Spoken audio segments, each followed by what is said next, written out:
সাত শ্রেণীর লোক আল্লাহ পাক রব্বুল আলামিন কাল কিয়ামতের ময়দানে আরো সে ছায়ার তলে স্থান দান করবেন।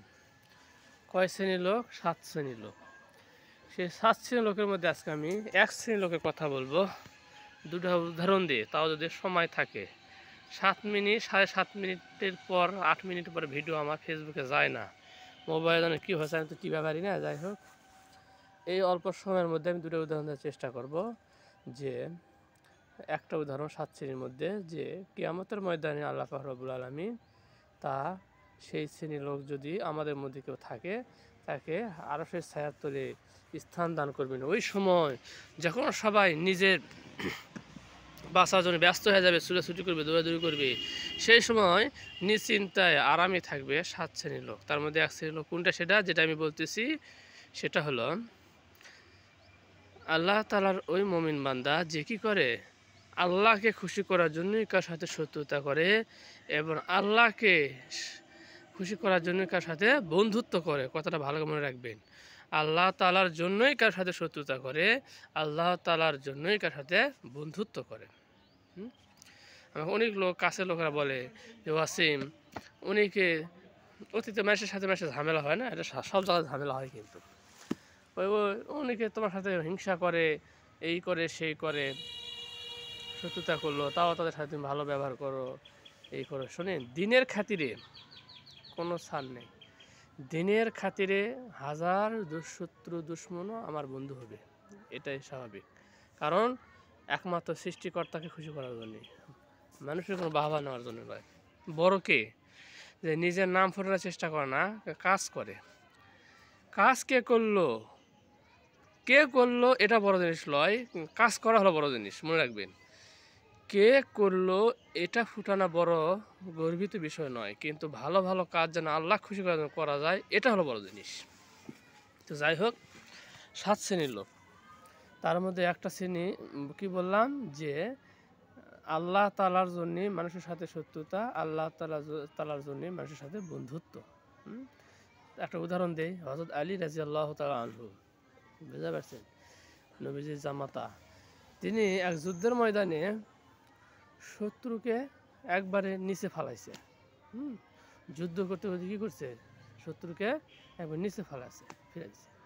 তো শত্রু এখন আলী রাদিয়াল্লাহু তাআলা আনহুকে, আলী রাদিয়াল্লাহু আনহুর সাথে পারতেছে না, তখন মুখ থেকে থুতে দিছে, মুখ থেকে থুতে বের করে হয়তো আলী রাদিয়াল্লাহু আনহুর মুখে দিচ্ছে সেটা। তখন হয়তো আলী রাদিয়াল্লাহু আনহু তাকে ছাড়া দিছে। দেখছেন, আল্লাহু আকবার, কী করছে, ছাড়া দিছে। আমরা হলে কী করতাম, হয়তো বা আরও মারতাম, বেড়া বা এসে আমার গায়ে থুতা দিচ্ছু তারা করে, আরও হয়তো পিটন দিতাম। কিন্তু হযরত আলী রাদিয়াল্লাহু তাআলা আনহু ওই কাফেরকে কী করে দিলেন, ছেড়ে দিলেন। কারণ হযরত আলী রাদিয়াল্লাহু আনহুকে কারণ জিজ্ঞাসা করলে তিনি বললেন উত্তরে যে, দেখো, ওই লোকটা আমার গায়ে থুতা দিছে, দেওয়ার কারণে আমার মধ্যে একটা আলাদা রাগ সৃষ্টি হয়েছে। এখন যদি আমি তাকে মারিলে নিজের স্বার্থের জন্য মারা হলো, আল্লাহু আকবার, দিনের খাতিরে মারা হলো না।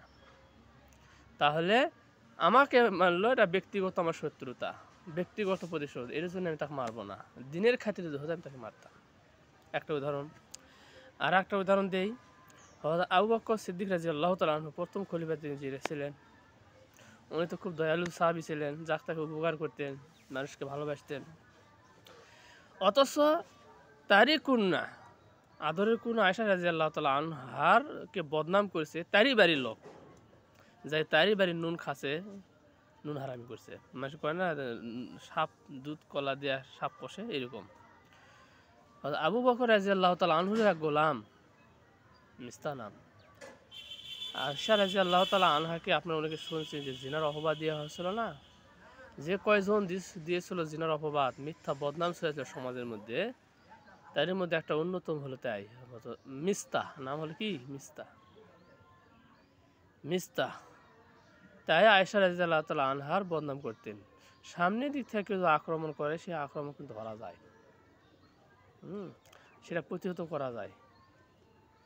আর পিছন দিক থেকে যদি কেউ কোনো আক্রমণ করে, এটা সহজে ধরা যায় না, এটার কিন্তু কষ্ট বেশি হয়, বুঝতে পারছেন।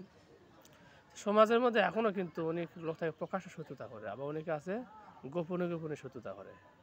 প্রকাশ্য শত্রু যারা করে তাকে কিন্তু পাওয়া যায়, বোঝা যায় এই শত্রুতা কত সাথে মোকাবেলা করা যায়।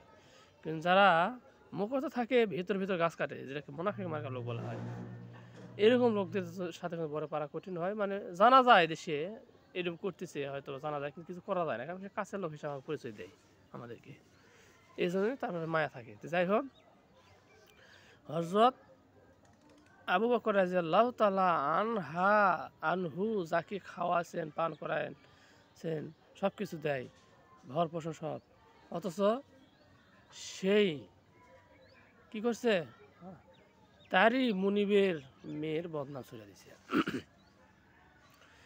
তো যখন আল্লাহ পাক রব্বুল আলামিন আয়েশা সিদ্দিকা রাদিয়াল্লাহু তাআলা আনহার ব্যাপারে কোরআনের আয়াত নাযিল হলো, উনি নির্দোষ, কোনো জিনা অপরাধ কিছু করেননি, তখন মেস্তার নাম যখন আসলো আবু বকর রাদিয়াল্লাহু গোলামের ব্যাপার, তখন ওয়ালা ইয়াতালি উলুল ফাজলি মিনকুম ওয়াসসাআতি আন ইউতুল কুরবা ওয়াল মাসাকিন ওয়াল মুহাজিরিন ফি সাবিলিল্লাহ, এই আয়াতের মধ্যে আছে, সূরা নূর।